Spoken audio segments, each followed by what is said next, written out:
One of the most incredible transformations is when a caterpillar takes its journey to becoming a butterfly. It is just one of the things that you absolutely cannot explain. That transformation, that metamorphosis is just so divinely unique. But if you think about things from the caterpillar's perspective, they have to be wondering what in the world is going on.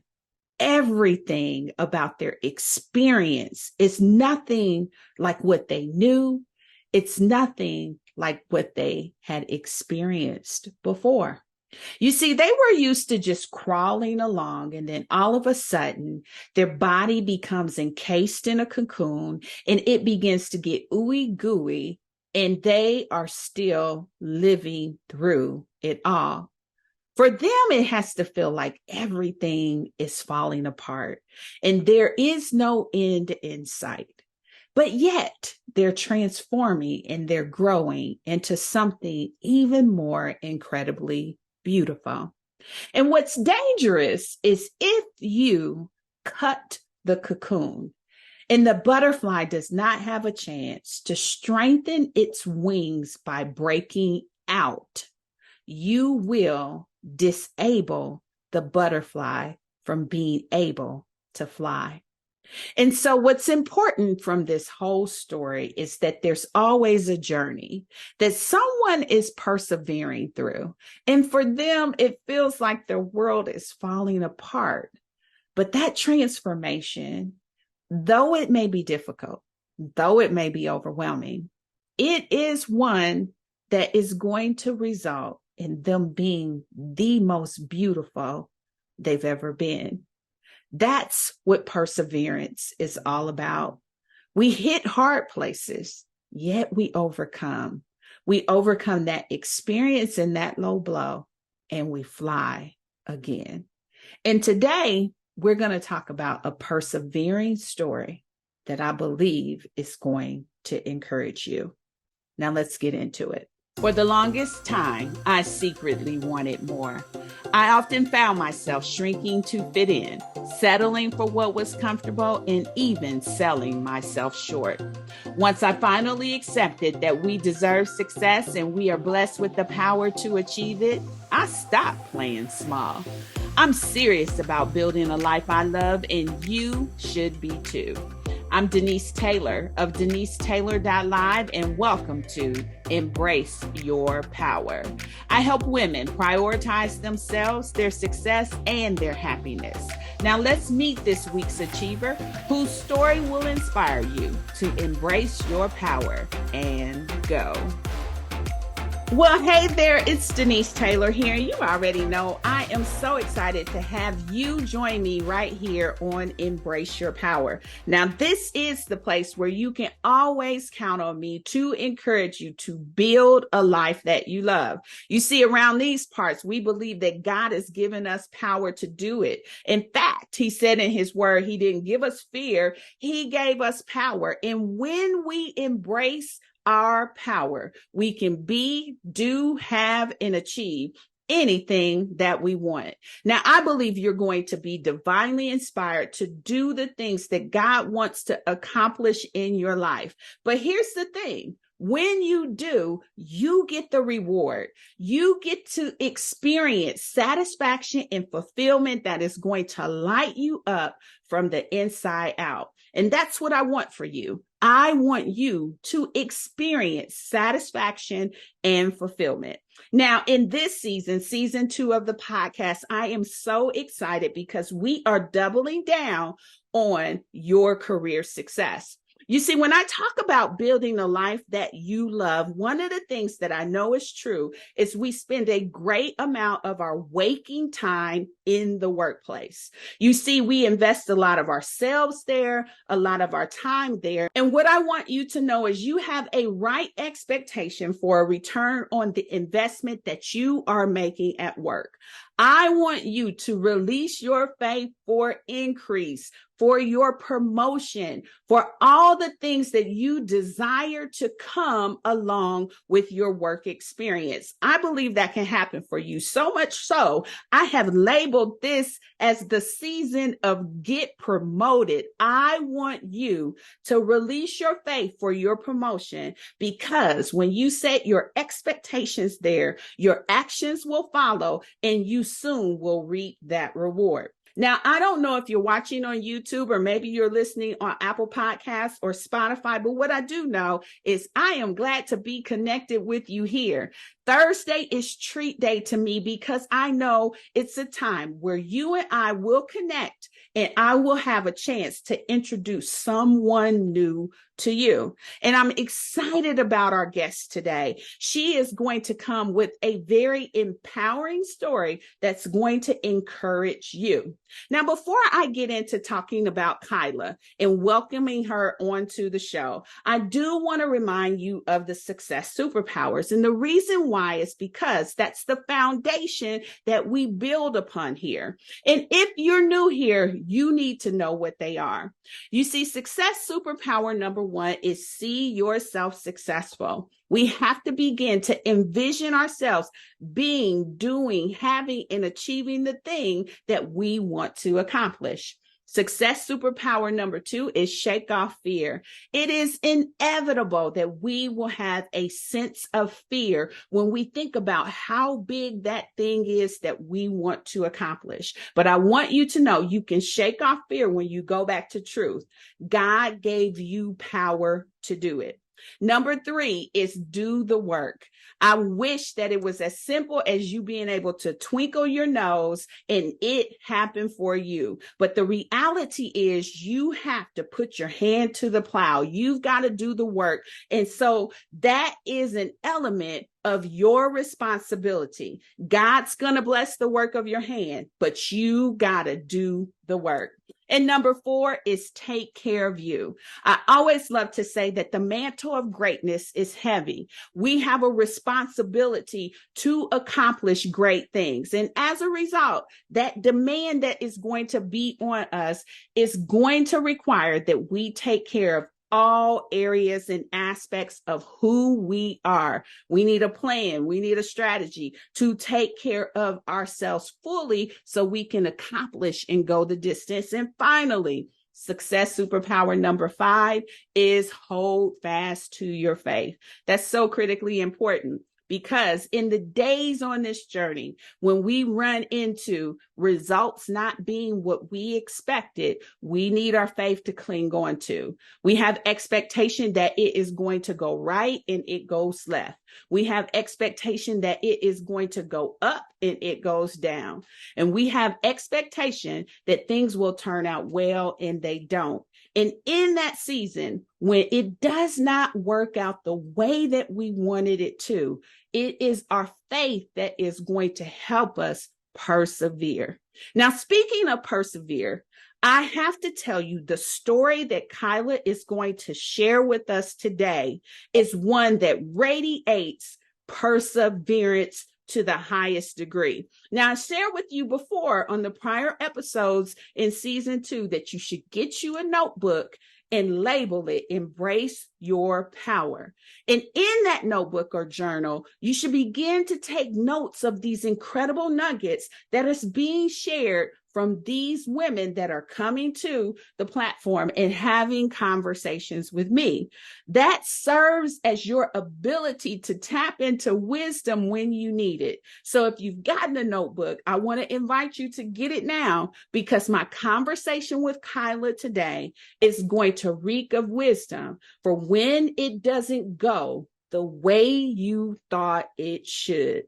All of us hit bumps in the road, and some of us can persevere through that moments, but some of us need help on how to pick ourselves up. Kyla is going to give us that guidance from her story. But before we get into it, let me tell you a little bit more about her. Kyla Denanyoh is a podcast host, lawyer, and founder of KD Creative. With a decade of experience in project management, Kyla helps small business owners save time and expand their brand visibility with podcasting. Her favorite line is skip the boring stuff and launch your podcast. And so I'm so excited because the story she's going to share with us today is the journey she took to becoming a business owner. She spent a number of years finding her way. She spent time in corporate America, and then she decided to expand her business as an entrepreneur. But her journey, as I mentioned before, speaks of so much perseverance, and it's one you need to hear. So I'll see you on the other side.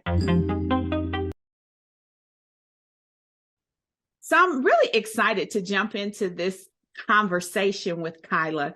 I think this is going to be so incredible because she's had such a great journey to discovering her own power, to discovering her own dreams. And now she's at the helm of running her own business. But that came after her career experience, which I think we're going to glean a lot from today. So Kyla, if you don't mind, go ahead and introduce yourself and tell us a little bit about you. Yeah. So Denise, thank you so much for having me on the show. So, hey, everybody, my name is Kyla Denanyoh. I am the founder of KD Creative, which is a creative agency. I launch podcasts for small business owners. I also edit podcasts, manage podcasts, do all of that stuff. And I never thought I would be a business owner. It was literally the last thing on my mind. I was always that person that was like, I love getting a steady check. You guys are crazy. Give me I know how much I'm getting. I know how much taxes. And I've kind of fallen in love with the idea of creating my own story. I love it. I love that you are able to just be in love with your everyday. And when you and I had a chance to do your meet and greet, I also loved how powerful your career story was too, and how much you learned about yourself in that process. One of the things I love to say is every experience is peppered with either what we don't like or what we do like. And if you can glean either of those, they're both super advantages to you. And so I'd love for you to take us back, through your experience. And oddly enough, I want to start with academically and what you kind of started off in your journey doing with your undergrad at Ohio State and then on to law school. And one of the things that stuck out to me from our meet and greet was you said this phrase. You said, if I would have knew that I could have went straight to work, I would have done that versus pursuing education. And I think you were being very transparent in the moment. What's behind that? Yeah. So thank you for asking that. I went to Ohio State. I'm from Ohio. I live in Ohio again. I got it right here over my shoulder. I love all things Ohio. It's a huge part of my personality. So then I go to Ohio State, got out of school early. Ohio State was still on quarters. And I was like, okay, I'm learning. When can I work? When can I get a job? And I was like, okay. So I decided to get out of school early. I got out in 3 years and I was like, let's work. Let's hit the ground running. So I'm a little bit older. And so back then they were still listing jobs in the newspaper. So I pulled out a newspaper, administrative assistant needed in a small office. I was like, okay. I call, it ends up being the administrative assistant for Allergan, which is the creator of Botox.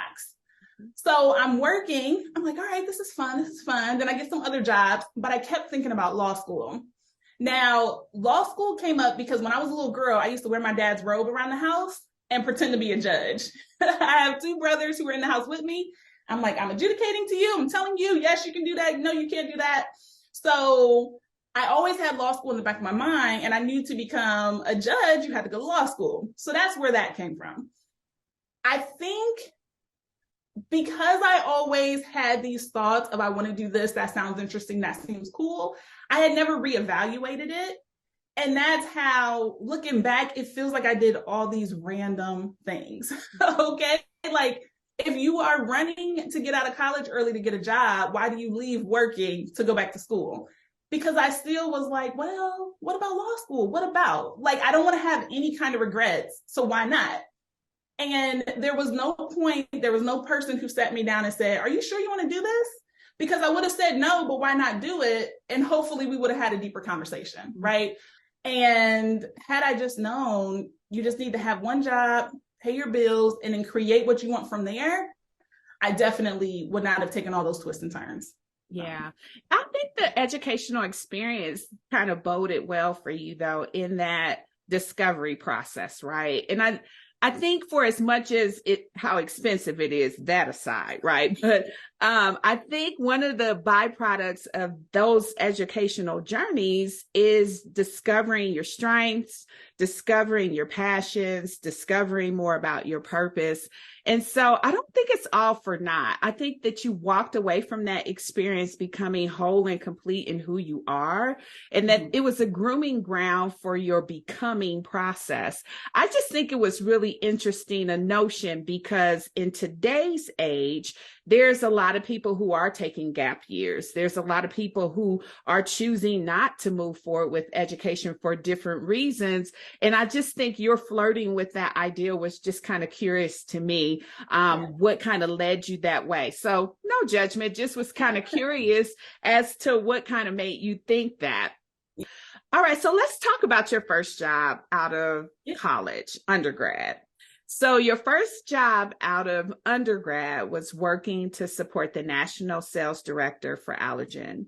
And you signed on to be an administrative assistant. Now, I would love to know what you gleaned most from that supportive role of that type of corporate leader. Because when you're the national sales director, that's juggling a lot of responsibility for sure.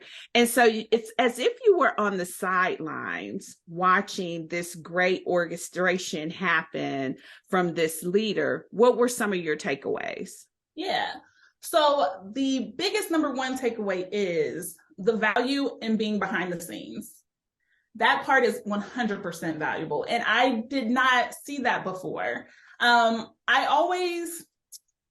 don't want to say I always thought of myself as a helpmeet, but coming up in church, I could see the importance of that, the person that gets the conference room ready, the person who's making sure the tablecloths aren't wrinkled. You know what I mean? There's some importance in that.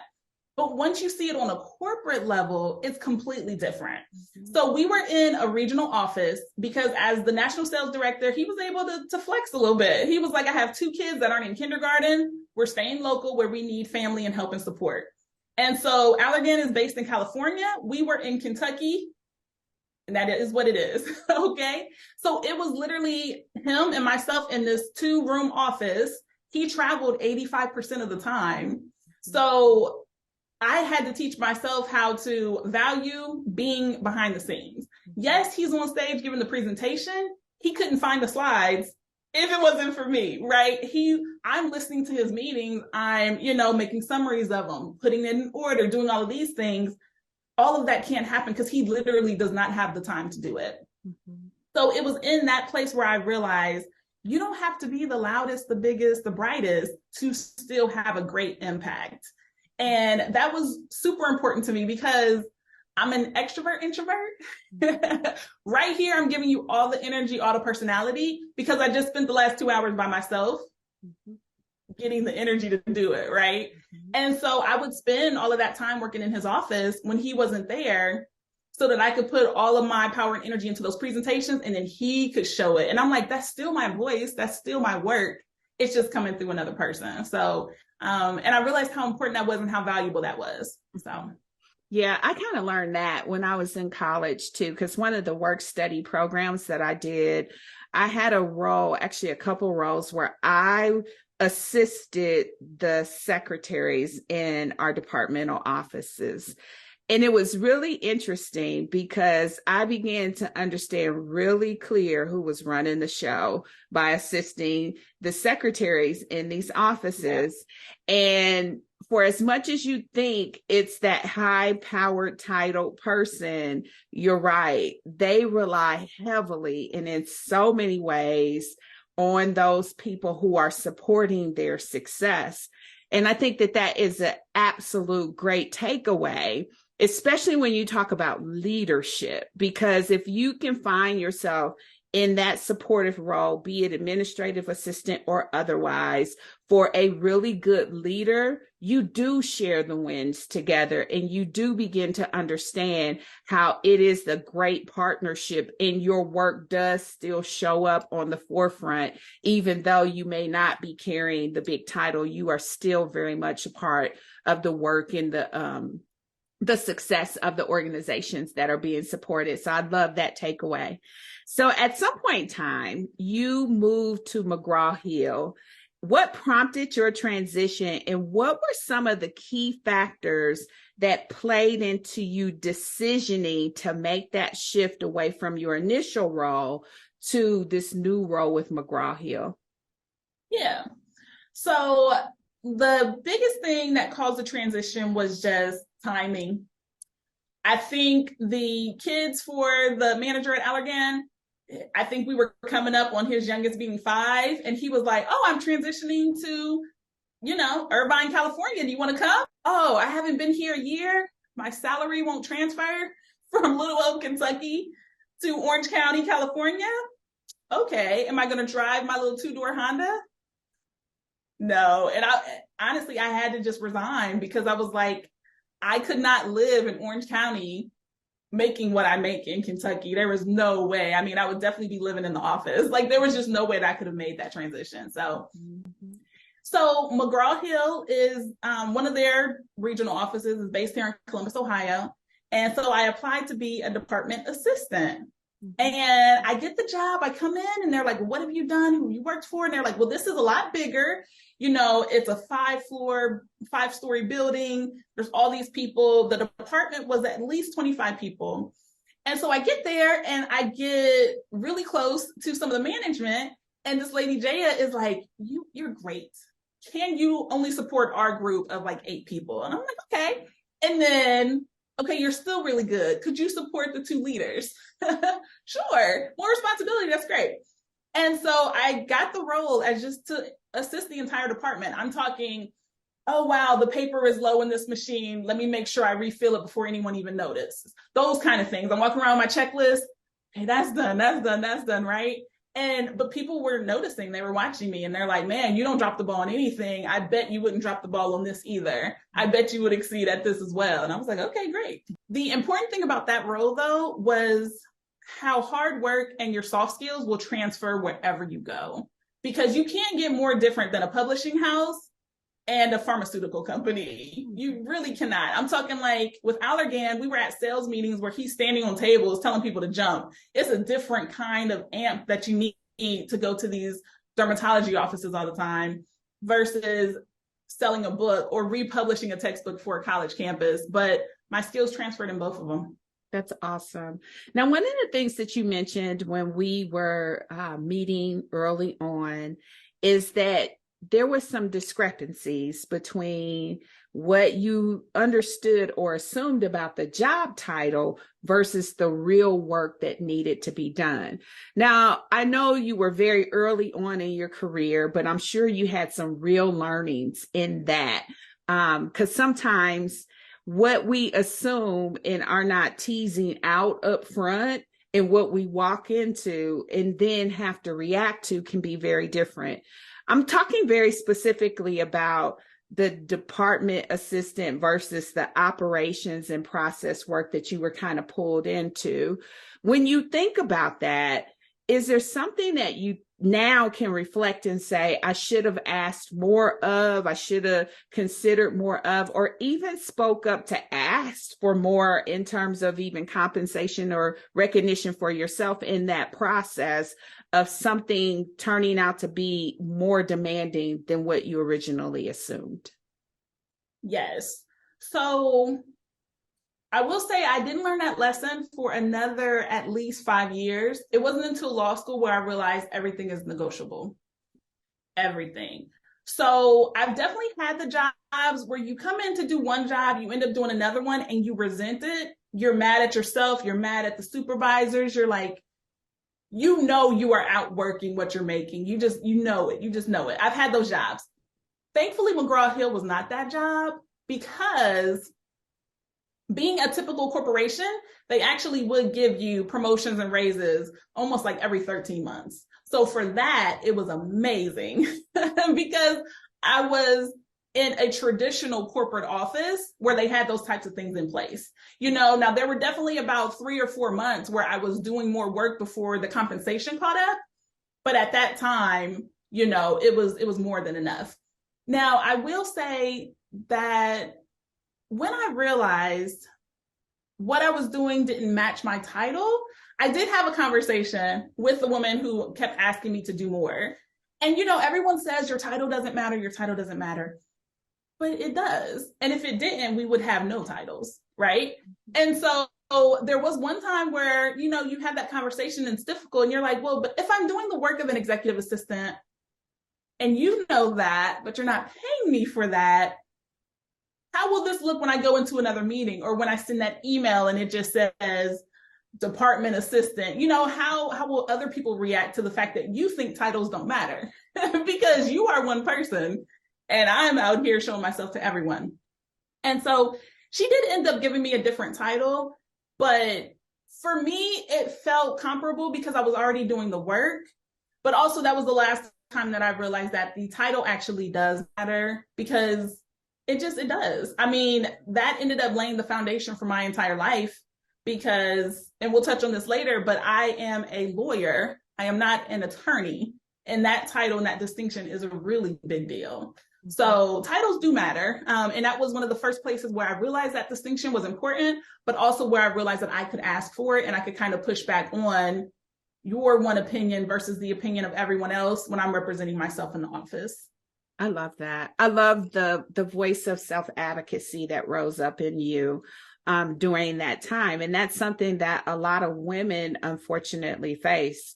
We often face that dichotomy of one versus the other, but never both, right? Yeah. So title, but no money, work, but no recognition, or even money and no title can be some that happens in the experience of some women. So let's just talk about self-advocacy, which you found your voice then. You hadn't yet gone to law school to know that you were empowered to make those conversations happen.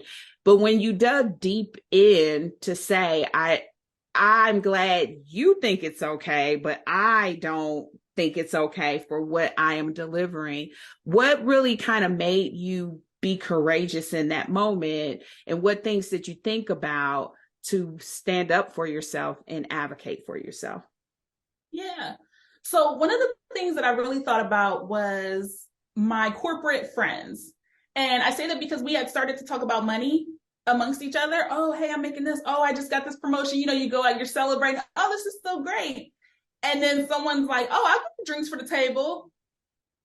Well, I couldn't afford that. How can you afford that? And then you kind of start having those conversations like, well, how much money do you make? And then I realized, oh, I'm doing a lot for very little, right? And so it was only once I was exposed to the fact that there was a difference. When you are stuck in a silo and you're just like, I'm coming home, this money covers my bills, I'm fine. You don't have any reason to really advocate because you don't see that there's anything that you're fighting for. But it was once I started to talk to other people and I'm like, well, what are you making? What are you doing? What about this? Then you're like, I wonder if there's any room there for me to kind of push. And even within that, it was really hard to get to that place because I'm a crier. So I had to have copious notes. This is what you're going to walk in there and say. You're not deviating from the script. That's it. And I had to be prepared to either leave or give some kind of a consequence if it didn't happen. Okay, that's the whole thing. You cannot give, it wasn't an ultimatum, but that's the best word I'm thinking. You cannot give an ultimatum with nothing on the other end. Well, I think that I'm an executive assistant. Well, I don't. And then you just walk out and go back to your job, right? You got to be like, well, I would like you to change this even within the next 30 days, and you have to be prepared for that. And so, yeah, I was talking to people. They told me, well, you're not really making that much money. I realized, what could I do to ask for it? I had that conversation with myself, but they're going to ask you this. They're going to say how, they're going to ask me, and you're going to have to speak up to that. And I practiced until I could do it without crying. And then I did it. I love that. I love it. So one of the things I talk about in the context of a program have called Power Leader is that we have to be prepared, we have to be aware, and we have to be ready. And you just outlined why it's important that we do the preparation, that we have the awareness, and that we ready ourselves to take that action in order to advocate for ourselves. And so you got to think ahead of time, like anticipating what they're going to say to your point and how am I going to respond. And you got to be aware of what's going on, right? So that trigger to you that how do you afford this and I can't afford this, made you go deeper and scratch beyond the surface. And I love that you readied yourself with practice and you readied yourself with points to bring up. And you strengthened yourself so that you wouldn't cry, right? So that you wouldn't get through it. And here's what I want you and everyone else listening. We all have those days where it's overwhelming for us and we have to release tears to kind of get it out of our system. And that is okay. Sometimes we think we have to be emotionless in this experience of our professional journey. But if we lose the feeling aspect of it, we become robotic, and that is not anything that's going to bring about satisfaction. So thank you for your transparency with that. Yeah. And if I can, everyone, maybe not everyone, but the person on the other side of the table is going to tell you it's not personal. We're looking at the business budget. We have this much allocated for your job. And I respect that, but it is personal for me. I am paying my personal bills. I am filling gas in my personal car. I'm spending my personal 8 hours here. It is personal. And so if that personal part will not be an asset in the conversation, you have to get that out for yourself so that you know that you are being honest and being true to yourself, because it is personal for you. You are spending your personal time working for them. I love that. Thank you for that context. That is so powerful. That is extremely powerful. So thank you for that. All right. So now let's keep on in the journey. So you go back to law school. Now, one of the things you share with me, at least if I heard it right, and correct me if I'm wrong, is that the law school experience kind of ended on a wah, wah, wah, wah for you, right? It didn't have this sizzle that you were experiencing or that you were hoping for. You got through it. And I think there was a bit of a disconnect between expectations and what ended up being your reality. And I'll say that because, and it could be very assuming on my end, but when you went into your next role, you didn't even really tell them about it, right? Like you just started your job. You didn't make mention of it. But you started performing and they knew there was something categorically different about you and that there were things that you knew that wasn't just everyday knowledge. So it started to kind of seep out of your system, if you will, that you had this advanced experience. So before we really jump into the job you were in, I am really curious as to what made you downplay that achievement and just kind of go back to working just like you did before. Yeah. So that was about 5 years ago, maybe 6.5. It was a while ago. And I would say that because I was a big coward. There is no other word for it. So I got out of law school. Law school was incredible. The time after law school was not, and that we'll talk about. But I get out of law school. I'm ready to become an attorney. Okay, everyone that graduates from law school is a lawyer. Every single person. And then typically, most people take a bar exam and then they become an attorney. Yeah, I said that right. They're a lawyer and then they become an attorney. And so when you see a law firm, you're typically seeing attorneys walking around. When you see TV shows and people are presenting in court, that is an attorney. That's an attorney. Lawyers are everywhere. Attorneys are doing these very specific roles, okay? So I just spent 3 years studying the law. Here we go. Give me my shield and my cape. Let's do it, right? I don't know what kind of law I'm going to practice. I can figure that part out. Let's do it. Well, I didn't pass the bar exam. And so I didn't. We can jump more into that if you want to, but I didn't pass the bar exam 3 months out of graduating from law school. I have no money. I'm living in Louisiana. What now? I moved back to Ohio. Did I stay with my parents? I moved with my parents, full adult. I moved into my parents' house and I need a job. I apply for a job. I get a job being a document specialist at a law firm. Well, I just got out of law school. I'm supposed to be working on the fifth floor with y'all. I'm not telling you I went to law school. I hadn't even considered HR is probably not the people, you know what I mean? They don't care. But I was just like, I was embarrassed. I was embarrassed. I was a coward. I didn't put my law degree on there. I put that I went to Ohio State and they hired me to work because I needed a job and I was back in Ohio. To me, it was a win-win. So I got a job being a document specialist. So document specialist is very generic of a title, but it was literally any document that would come through the law firm. So I was working second shift, 4 p.m. to midnight. I would review corporate leases. I would review property descriptions. I'm having a ball. I just studied all this stuff. I'm actually reading it line for line. I'm making notes in the margin. You know, I'm like, oh, this was wrong. That description had this thing. I'm loving it. Absolutely having a ball. And someone like, you know, there were all these procedures in place. There was this huge rule book of things that you could do. And so I would complete my work for about 90 days, maybe 120. I would turn in my work to someone else to review, and then they would give it to the attorney because it had to be complete. It had to be correct, right? And so I would do my work, and then they were like, oh, you can stop giving it to us. Just take it straight to the attorneys.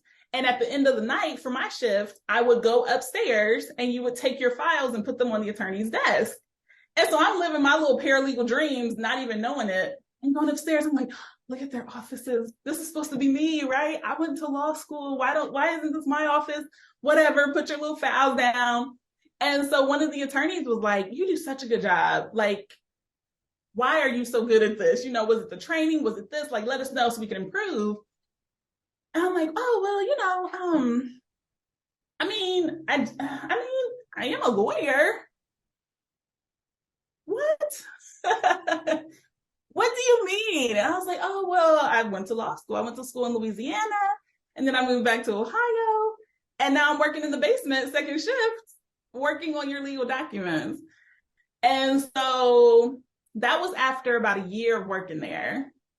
And I mean, how much more hiding could you be to work second shift? Attorneys don't keep standard hours, but the rest of the staff definitely did. So I'm sneaking my way in. Everybody's leaving at 4 o'clock. I'm coming in 4:30. I was completely embarrassed. I was embarrassed. I still wanted to be around it, which is probably why I applied for a law firm, but I was embarrassed. So, you know, it took me a year to even mention it. And then somebody was like, no, you could do so much more here. Let me give you some more work. And then luckily, my now husband, then boyfriend, got an offer to work in Cincinnati, Ohio. And I was like, well, let me see if they have offices there. I know nothing about this law firm. I mean, I know a little bit. I've been there for a year, but I've been engulfed and entrenched. I've been entrenched in Louisiana law. So here I am in Ohio. I just saw a law firm and applied. Well, they have 8 offices all around the country. They have one in Cincinnati. So I transferred to the Cincinnati office, but they didn't have my job in Cincinnati. And so I'm like, well, I'll apply to be a paralegal. Can I get a paralegal job with a law degree? Yeah, you're super overqualified. So I ended up being a paralegal, and the rest was history. I ended up working at that law firm for 5 years, though. So wow. That's so incredible. And let me just say thank you for sharing that. But it just talks about the journey and the stumbles you'll have on the way and how they can be so impacting to us and how we can internalize it and really diminish our own value because of what happens. You did a phenomenal job of hiding in plain sight. You did a phenomenal job of internalizing that blip on the radar and giving it way more power over you than you need it to. And I am so glad that your work was recognized. I'm so glad that you were in an environment that could affirm you and affirm your success to help you restore your confidence again. And obviously you've gone on and now you have your own business and all of those things have continued, but rediscovering yourself after that low moment had to be one heck of a journey, because I too know what it's like to have those moments of hardship when it just doesn't go well, right? And it's not what you expected. And there's is that absolute sense of embarrassment. So, how did you deal with yourself emotionally on that journey? Yeah. Well, I started seeing a therapist and I still work with her. I also started working with a career coach because the two are very different. What I probably needed, I definitely needed the therapy at the time because most lawyers, most law students are really high achievers. So, okay, how did I get into law school when only 12% of people who apply get in? And then I'm editor in chief of newspapers, I'm parliamentarian, I'm doing all this stuff. And then I get out and then I fail a test. Like I didn't even get a C. I haven't had a C in my life. I failed I just failed. Like there is even thinking about it now is like gives me goosebumps because it was a very, very dark time. And I'm sure that plays into hiding in plain sight, working second shift. I remember I put on a ton of weight. I was just wearing sweatpants in the office, whatever I needed to do, get in there, do my work. My brain was still working, thank God. But it was a really, really dark and low time. And so therapy definitely helped emotionally. I started working with a career coach once I did start to get some success because I had this scarlet letter on my chest, L for loser. You lost, you failed. What was law school for, right? And earlier I said I spent $300,000 to make $70,000. Why wasn't making that as a document specialist? I was probably making $34,000, right? I mean, a second shift to just review paperwork, you can train someone to do that. So it's not like, oh my God, I'll take that 70. It wasn't, I was definitely, I just need money. I need to be out of my parents' house. What do I need to do? So I definitely had to seek help outside, because nobody else could really understand, but also I couldn't share everything with everybody because they just saw me do this big thing, right? And this is one of the things I always talk about on the podcast. You go through 3 years of law school, you graduate May 7th, May 12th, you're back in a classroom studying for the bar exam. You take that test in July, you take out a loan just to get you through those 3 months of studying. So you are right into, you might have a little party celebration and then you're straight back into school studying. And then you have this test and then you wait 2 months to find out you didn't pass. So if you have a job, once you find out you didn't pass, you got to tell them, hey, I didn't pass. And at that time they tell you, oh, we'll keep you on, or no, you no longer have a job. In my case, I didn't have a job. So I was like, I'm waiting to then go apply. Oh, so now I still have nothing, right? So it's this whole thing where you're just kind of like waiting and in limbo. And it's really, really hard. And that's hard to share with people around you because I only knew that one lawyer from when I was back in college when he was a lawyer. My friends are all still so proud of me. What do you mean you got out of law school 4 months ago? But what does it matter if I'm not practicing, right? Who cares? So I didn't know what it was worth. I didn't know that it was valuable. It took me working with other people to say, okay, so you don't feel good about this professionally, but you realize you're not a loser in life. Mm-hmm. No, I don't realize that. What do you mean? If I lost something, I'm a loser, right? And I really needed someone to tell me like, girl, you have this entire life outside of what you did for 3 years. But I mean, you just have those blinders on when you get out of law school. I think it's something that's necessary for you to get through law school. I was coming back to the big city from being in the South. It was this whole thing. And then it's like, what's it worth? It was very, very difficult. So I had to seek external help because there were a lot of people that I couldn't share it with. There were a lot of people who were like, oh, just take it again. Bro, the bar exam is $1,200. Mm-hmm. You're not just paying that just for fun. And then every state is different. So now I live in Ohio. So now I got to study Ohio law. I studied Louisiana law. Every school, every law school is specific to that state.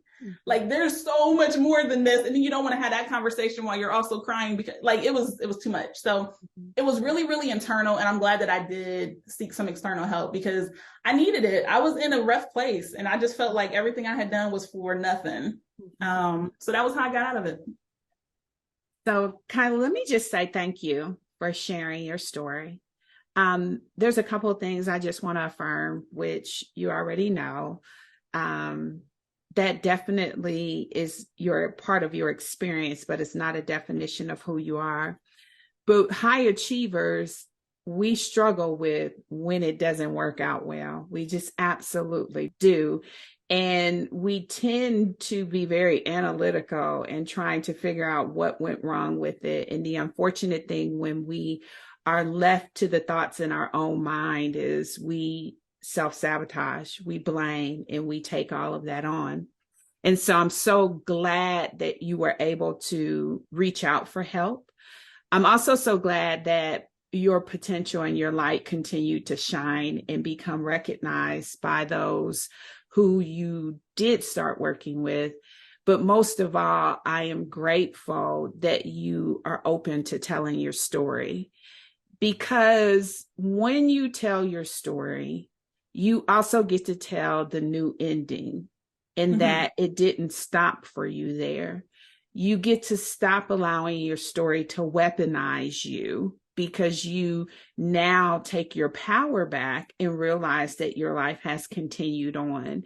And so I just want to celebrate you in that journey that you took, because it's not easy, just like you said, to pick yourself back up in the face of everyone watching on the heels of this great occasion and all the debt that came along with it, right? So it was power packed with so much pressure, but still you rose, right? And still you are continuing to persevere. So thank you for sharing that with me. So it's time for your empowering moment. And I am so excited about this segment because it's focused on helping you get out of your own way and jumpstart your success. Now, during this time, I feature aspects of my book, Embrace Your Power and Go. So if you have the book, it's time for you to follow along with me. Now, if you're familiar with the book and how it's laid out, it is a journey. I take you on a 30-day journey, and today we're going to spend time with day number 4. There's always a scripture reference for you to lock in a promise from God. There's always a passage that I've written to encourage you. There's always an affirmation to seal the deal on what it is we are releasing our faith for. And there's a place for you to capture your takeaways and set your goals. And so today's overarching theme is this: if you know better, do better.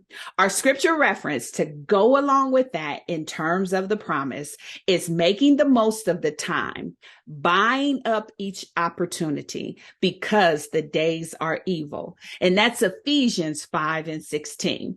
Now, let me tell you what the affirmation for this day is. And this is what I hope you anchor in on and really begin to believe for yourself. I live a life of extraordinary focus and a passionate purpose. My children and my children's children will eat the fruit of my legacy and glean from a life well lived. I have full expectation that my latter days will be greater than my former days because of the glory of God that is upon me. That is what I want for you. That is what I am hoping that you will receive fully. Now, if that resonates and you don't have a copy of the book, go ahead and put your Prime to work. It is available on Amazon. The name of the book is Embrace Your Power and Go. And more than that, if you are ready to go after what it is you dream and desire, and you need help getting started, I want to invite you to book a call with me. It's easy to access my calendar and grab a time for us. You just need to go to www.callwithdenise.live. And here's what you need to know. My sweet spot is helping women get out of their own way and build a life that they love. And even more than that, it's all about helping you get the success you want and deserve. And if that is you, if you know that's what you're ready to do, then let's talk soon. Now let's get back into it. So one of the things I talk about is shattering glass ceilings, and some of those are more internal than external. I want you to really help us know what helped you get out of your way and openly bring yourself to the table of starting your own business now. Yeah. So one of the things that helped me was having people be mirrors to me and kind of let me know you are still in there. You can still do this, right? So one of them was the person when I was working in the basement who's like, oh, your work's so good. Keep going. Mm-hmm. And then I get to Cincinnati and there was this associate attorney. And so it's usually like the young ones that are new out of law school, the associates, the big partners are a little bit older. And so, oh my goodness, she was what I call a sponsor. So even more than a mentor, because she would speak my name in these big rooms and she'd be like, oh no, Kyla did this. And then people are like, well, who's Kyla? And then people would bring, so she was one person and then a guy when I was working in the Columbus office. And they were just like, you have so much. Like, we're happy you're here. Like, no, we are happy you're here. And I was like, okay. So that was really important. And that was what helped me to realize I could shatter a ceiling. So I get to Cincinnati, I'm working.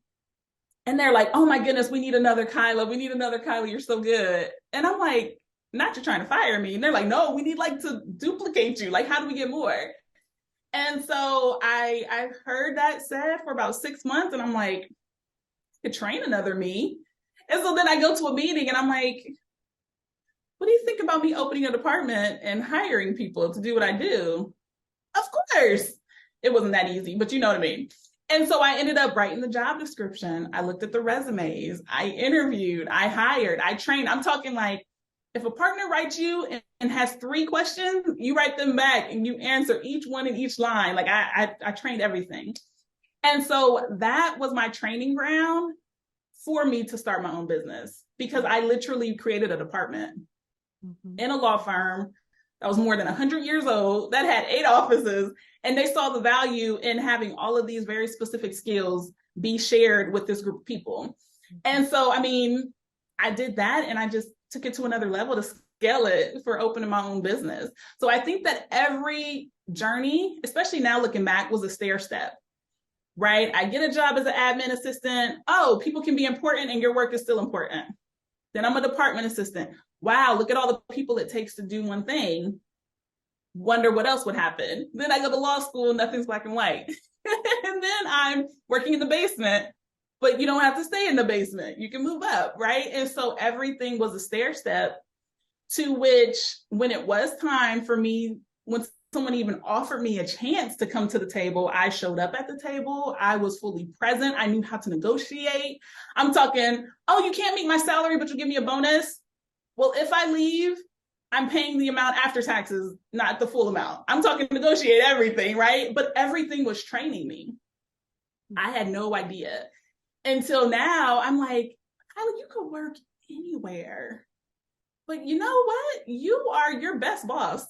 So now bring your incredible skills to other people. So every single tragic step got me to where I am, to where I could run my own business. I love it. I absolutely love it. And I know one of the things that you shared as one of your greatest achievements is the succession of someone you hired to replace you when you left. Why was that so fulfilling? It was so great because I believe in working yourself out of a job. Like, I don't think it's an asset or a good thing when like your entire department fails when you're on vacation. I mean, I can kind of see the ego boost in that, but I don't believe in that. But also I'm a procedures girl. I was parliamentarian. I want things written down. You should be able to flip through a book and read it, and it's just as if I was there. And so when I decided to step down from the law firm, they promoted someone that I had hired. And I was just blown away because the training works. You can't fight the paperwork, right? Like, I use this paperwork to train her. It works. She's thriving. When you're thinking about, like, it would be an insult to even bring someone in from the outside when you have someone who is literally like a shadow, a carbon copy. Not to say, they have their own personality and stuff, but like, that was a huge compliment to me that they wanted to promote from within someone that I had worked with, someone that I trained up to take over the department. I thought that was incredible. I thought it was absolutely great. But it was really important to me to see, like, your work was valuable. You created another Kyla. And look, the law firm sees value in it. They're still enjoying it. So it was a huge compliment. So what's your best advice for a woman feeling stretched, either stretched by transition, opportunity, or pressure to perform? Yeah. My best advice would be, what do you want? Do you want this job? Do you want to leave the job? Do you want to excel at the job? Do you want to change roles in the job? Get back to what you want. And I think if you're feeling stretched, are you doing something that is beyond your skills? Are you stretched because you're stretched too thin because you're meeting every skill, right? I would get back to what it is that you want and then figure out what you can move around from there so that you're not still stretched. I love it. What's your best advice for a woman struggling to fit in at work? They find it hard to be accepted or understood. My best advice is controversial, but it's don't fit in. You will not fit in. Now, fitting into the corporation and fitting in terms of, like, making yourself smaller just so that you're accepted are different things. Okay. So if you are standing out, lean into standing out. Honestly, lean into it. And then if it gets to the point where other people can't even accept your light, then you can think about, leaving, right? I'm not trying to say just be you, be completely big and bold and let people, they just got to deal with it. But if it's to the point where you're like, I'm just not even being myself, I feel like I'm putting on a whole facade when I go to work, you should probably look into that a little bit deeper. But I would lean into standing out, right? Not just, I'm assuming you're not talking about just like physically, oh, I'm just taller than everyone, or I'm the only Black woman, or I'm whatever. Those are all assets. Lean into standing out. I love it. I love it. And what's your best advice for a woman wanting to advance her career and get to the next level? Yes. I would ask yourself 3 questions. Why, and how? Right? So, I want to do something else. Why? Because I can be good at it. Why? Because it's really important. How is it important to them? Why, and how? I think that's what you should ask yourself if you're trying to advance. Because if you can answer those questions, if you can't poke any holes into it, then they probably won't be able to either. And then you'll have a good shot when you bring it up to them. Awesome. So I love talking about what I call power leader skills. And these are skills that I believe every woman of color, every Black woman should know how to do very well. There's 12 of them, but instead of answering all 12, I'm going to let you pick 3 numbers between 1 and 12, and we will have you answer whichever of the 3 you select. So what's your 3 numbers? 5, 8, and 11. All right. So number 5, what's your best advice for how to speak up without being overpowering?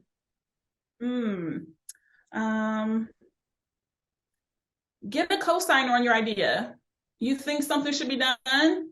Reach out to somebody else that either like catches your eye when you're in a meeting, or they're like, oh, that'd be good. The person that's nodding, like, yeah. And just say, hey, do you think this would be valuable? Get a co-signer and then kind of talk it through. And then you can even bring that up, right? You could say, hey, I believe, I've spoken to people in the department. We believe, get a co-signer on the idea. I love that. I love that. All right. Best advice on how not to lose themselves by blending away their uniqueness. Best advice. Remind yourself of who you are every morning. Yes, I'm powerful, I'm strong, but also I am Kyla. I bring this set of skills that nobody else has, right? Recite to yourself all the things you have that make you who you are, that make you important. Even if you just spend 2 or 3 minutes saying your full name. I am Kyla Denanyoh. I'm Kyla Denanyoh. That will sink in. Oh my goodness. And you will be absolutely invincible. So. Oh, excellent advice. And then finally, number 11, your best advice on how to lead white men and work with white women. Yes. So I had to pick that one because law firms are very, very, very in that look. So my best advice is to embrace the fact that you're different and that you're unique, that your experience is different. Okay. You can be the same age as someone, come from the same city, and be drastically different.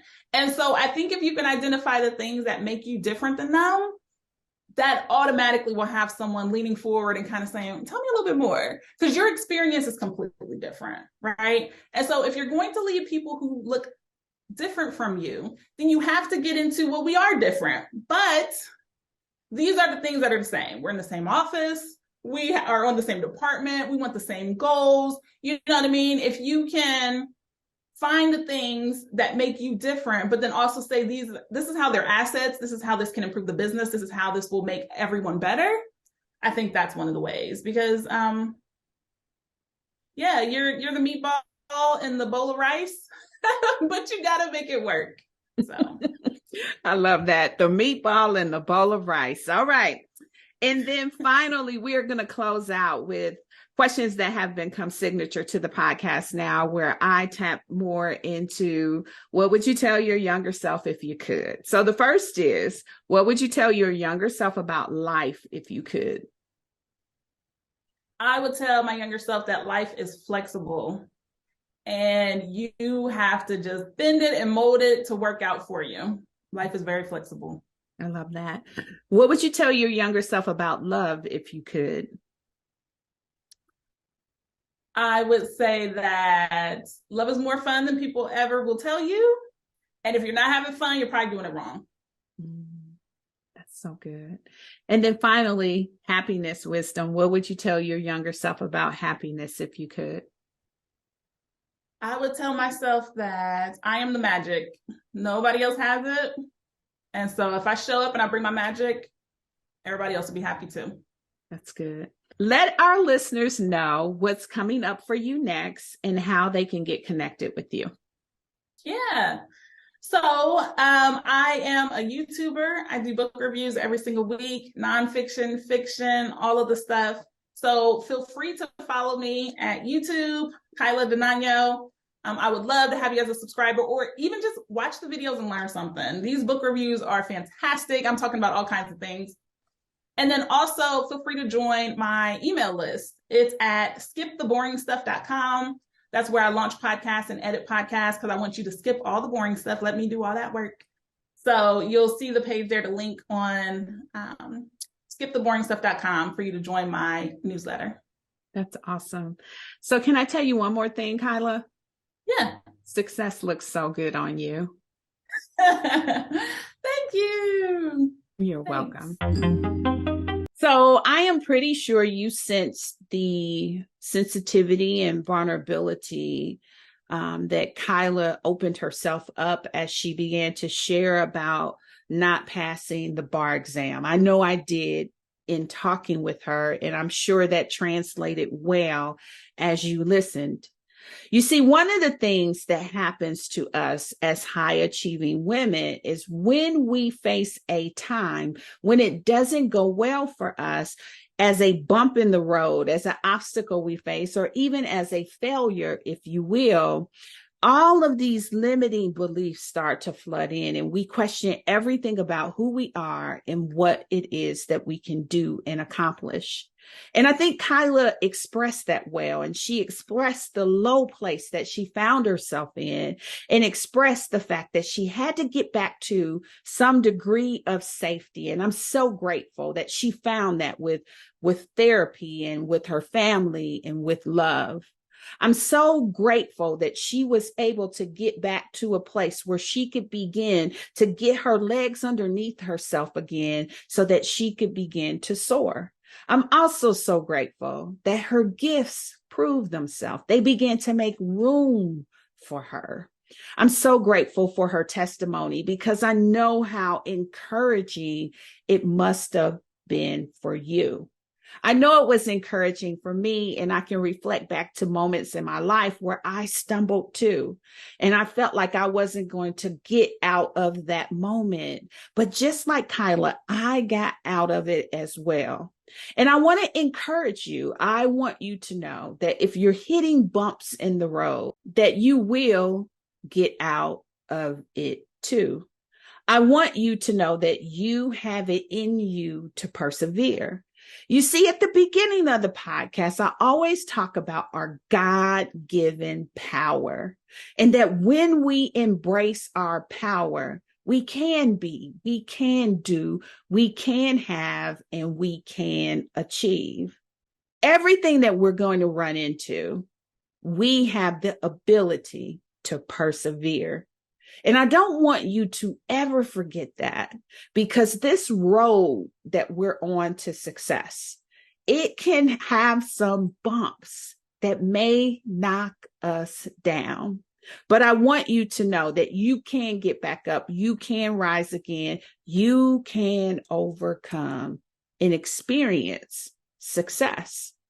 That is what I want for you. In fact, that's the reason why I talk about the success superpowers and why number 5 is so critically important.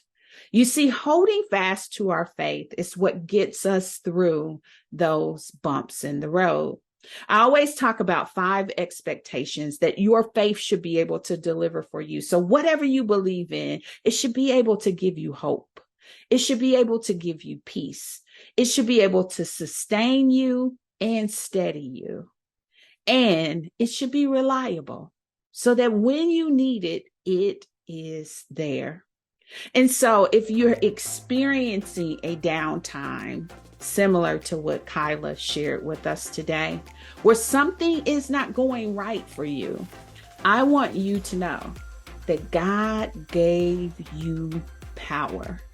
And I want you to embrace your power and go.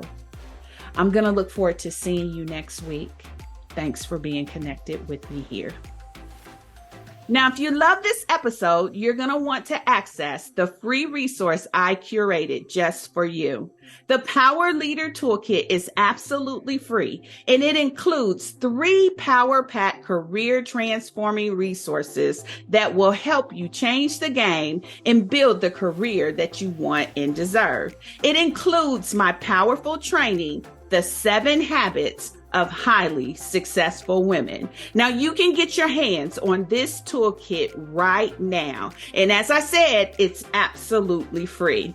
You can access it at www.powerleadertoolkit.live. Again, that's www.powerleadertoolkit.live. And of course, I'll be back next week with more power leader strategies to help you transform your career. But until then, remember to always embrace your power and go.